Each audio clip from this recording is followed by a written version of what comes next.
Chief justice Asif Saeed खोसा की सरबराही में supreme court में फुल कोर्ट इजलास हुआ, जिसमें वीडियो लिंक के जरिए वकला के दलाल सुनने का फैसला किया गया है। इस फैसले का मकसद सालों से जेर इल्तवा केसेस को निपटाना है और साथ ही वकला और साइलिन के मसाइल भी जेर नज़र रखा गया है, ताकि इंसाफ की फराहमी को बर वक्त यकीनी बनाया जाए। इस तमाम तर मामले पर हमारा सवाल होगा अपने पैनल से। सुप्रीम कोर्ट का फुल इजलास, वीडियो लिंक के जरिए वकला के दलाल सुनने का फैसला, इंसाफ की जल्द और बर वक्त फराहमी के लिए ई कोर्ट्स का कयाम कितनी बड़ी पेशरफ्त है, इसको आपने रेट करना होगा 1 से 10 के दरमियान। बाबर सत्तार साहब, कैसा है ये फैसला आपके ख्याल में? देखिए, ये रेटिंग वाला सवाल नहीं है अफसा। ये बात बेसिकली ये है कि हमें बड़े अरसे बाद ये बात नज़र आई कि सुप्रीम कोर्ट के तमाम जज साहिबान ने बैठ के उस बुनियादी चीज़ के ऊपर बात की जो हमारे ख्याल में उन्हें बात करते रहना चाहिए कि इंसाफ के निज़ाम को आप कैसे बेहतर करेंगे और कैसे एफिशिएंट और सस्ता इंसाफ आप लोगों तक पहुंचाएंगे। ये बेसिक रिस्पॉन्सिबिलिटी है कोर्ट की, जो हमें पिछले 2 साल कम अज़ कम ये अदालत में नहीं नज़र आया कि चीफ जस्टिस साहब की सरबराही के अंदर ये गुफ्तगू हो रही हो कि जो बुनियादी रिस्पॉन्सिबिलिटी है हमने कैसे डिस्चार्ज करनी।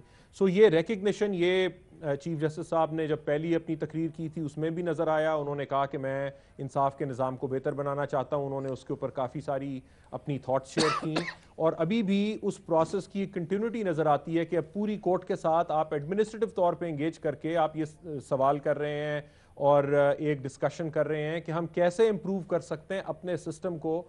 जो लोग यहाँ पे आते हैं, जो हमारा बेसिक काम है, हम वो बेहतर कैसे कर सकते हैं। तो ये मेरा ख्याल है बहुत पॉजिटिव बात है। इशू ये नहीं है कि ई कोर्ट्स बनाना काफ़ी है या नहीं, ये एक प्रोसेस है, लेकिन इसकी शुरुआत वहाँ से होती है कि आप ये कहते हैं कि हम जो कर रहे हैं हमें उससे बेहतर करना चाहिए और उसके लिए हम जो कुछ भी करें हम करेंगे। सो ये कंसेंसस इस थॉट के मेरा ख्याल है 10 में से 10 नंबर है। 10 में से 10 नंबर और काफ़ी पॉजिटिव इक़दाम इसको आप करार दे रहे हैं। अरशाद भट्टी साहब, इस तरह से अब फुल कोर्ट इजलास होना, इंसाफ की फराहमी को बेहतरी बनाने के लिए बात होना, आप कैसे रेट करेंगे इसे? देखिए, जस्टिस खोसा साहब इंटेलेक्चुअल जज हैं।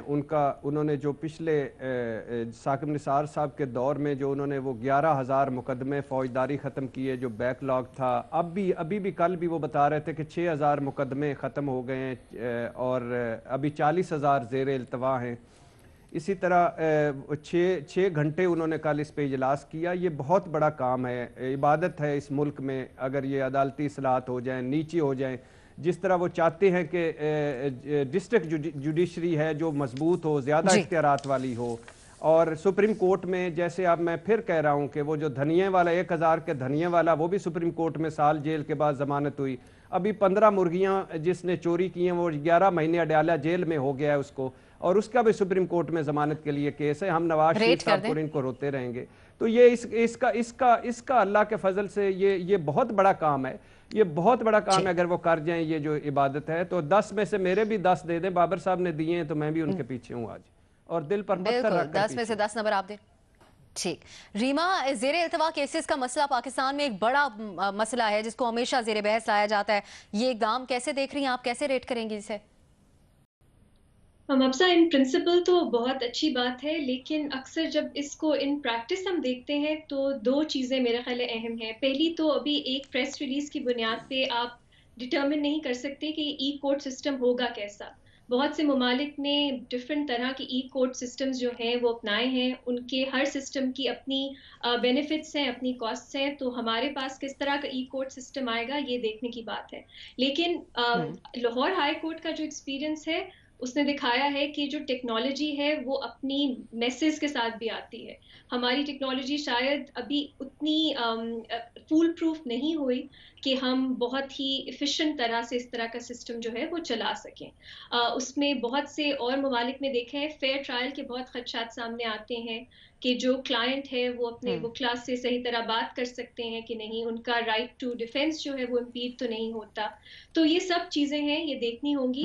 इन प्रिंसिपल टेक्नोलॉजी का ज़रूर इस्तेमाल करना चाहिए तेज़ स्पीडी डिस्पोजल ऑफ केसेस के लिए, लेकिन the devil will be in the details. तो देखते हैं किस तरह का सिस्टम है जो सामने आता है। एक और बात, और रेट कैसे करें आप? हमने रेट अब मैं अभी रेट नहीं करती क्योंकि मेरा ख्याल है डिटेल्स में ठीक ही और इम्प्लीमेंटेशन में करेंगे। लेकिन एक ठीक और बात है, कल ठीक जो फैजाबाद की जजमेंट थी उसमें जस्टिस ईसा ने कहा कि 5 महीने वो केस जो है वो नहीं सुना गया, इनएक्सप्लिकेबल कोई वजह है। तो आई होप कि टेक्नोलॉजी का इस्तेमाल करके किस तरह बेंचेस हैं वो कॉन्स्टिट्यूट होते हैं, कब केसेस सुने जाते हैं, हम्म, कब हेयरिंग्स जो है वो फिक्स होती हैं, इस पे भी टेक्नोलॉजी का शायद इस्तेमाल करना चाहिए, ताकि जो चीफ जस्टिस के हम्म। पास इख्तियारात हैं जो आर्बिट्ररी तरह से इस्तेमाल होते हैं वो कम हो सके।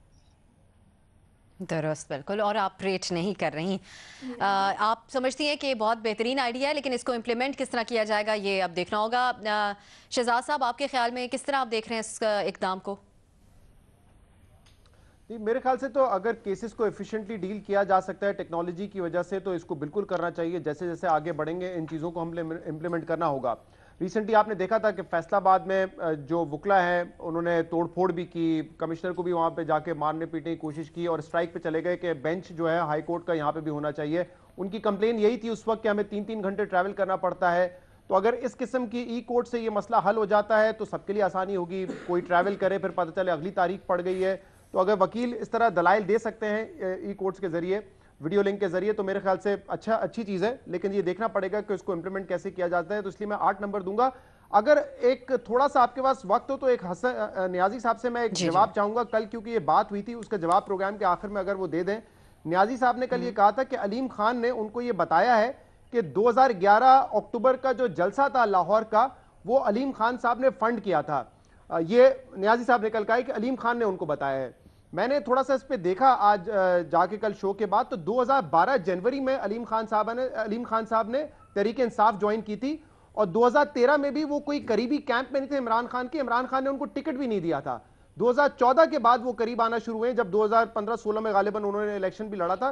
तो अगर 2011 में फंडिंग की थी तो न्याजी साहब नेक्स्ट टाइम जरा पूछ लीजिएगा अलीम खान साहब को कि आपकी फंडिंग के बावजूद ना उस वक्त आप पार्टी में थे, ना आपको 2013 का टिकट दिया गया था।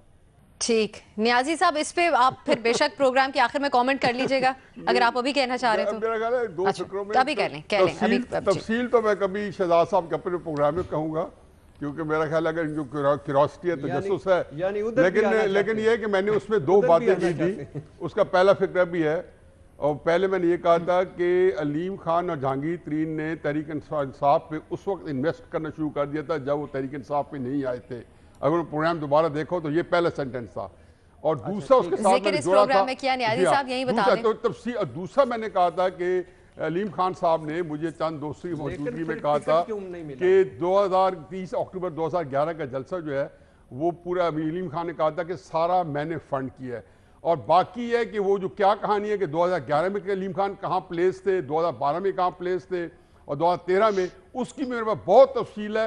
वो शहजाद साहब से कभी अकेले में बता दूंगा, इनके अपने प्रोग्राम में काम आएगी। या फिर हम यही पे रिपोर्ट कार्ड में कोई सेगमेंट रख लेंगे और इसके ऊपर मुझे आप दोनों के साथ खास तौर पे एक्सक्लूसिव। आप न्याजी साहब इस सवाल के जवाब में कैसे रेट करेंगे? मैं 2 कमेंट भी दूंगा। पहली बात ये है कि ये जो फुल कोर्ट इजलास है ये हमारी बहुत अच्छी रवायत है। उसमें सुप्रीम कोर्ट जो है बहुत सारे अपने गुंजलक किस्म के मसाइल जो है उनको सॉर्ट आउट करता है। हमें मुझे अफसोस है कि जस्टिस साकिब निसार साहब के वक्त में इसे सर्फ नज़र रखा गया है।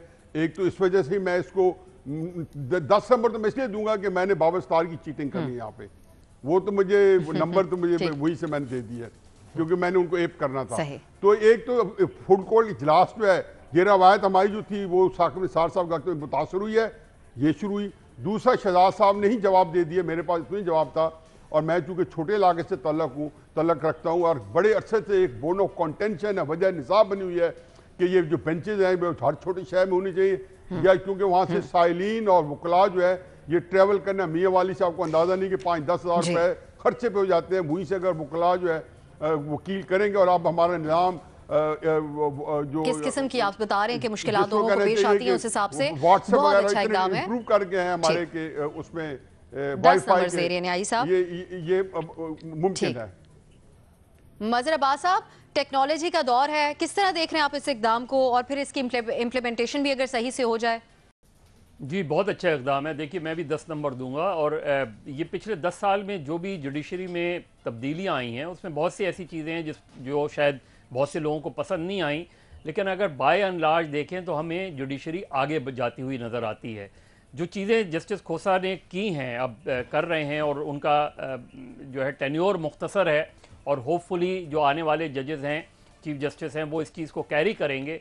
देखिए 2-3 जगह प्रॉब्लम्स आती हैं, उसको अगर एड्रेस कर लिया जाए। एक तो बहुत ज़्यादा एडजमेंट्स ली जाती हैं इवन अपील के मरहले पे, यानी आप जब अपील पर जाते हैं तो उसमें बहुत लिमिटेड स्कोप होता है, लेकिन उसमें भी सालों लग जाते हैं। एंटी टेररिज्म कोर्ट में सज़ा होती है, सज़ाए मौत हुई है, और अपील में 14-14, 15-15 साल लग गए हैं, जिसकी कोई जस्टिफिकेशन मुझे समझ में नहीं आती। सेशंस कोर्ट में सालों लग जाते हैं, लोग एंटी टेररिज्म कोर्ट से सेशन कोर्ट केस ट्रांसफर करते हैं ताकि ताखीर की जाए। तो एडजमेंट्स जो हैं वो उनको बहुत लिमिटेड करना चाहिए। जितनी जल्दी फैसले होंगे, चाहे आप सुप्रीम कोर्ट के लेवल पे थोड़ा सा आप टाइम दे दें, लेकिन अपील के फैसले जो है वो जल्दी होने चाहिए। बाकी जो ट्रायल है उसकी एक लिमिट है, एंटी टेररिज्म कोर्ट की एक लिमिट है, और जब हम आर्जी हल तलाश करते हैं तो फिर यही होता है कि हम मुस्तकिल आर्जी हल को मुस्तकिल हल के तौर पे ले लेते हैं।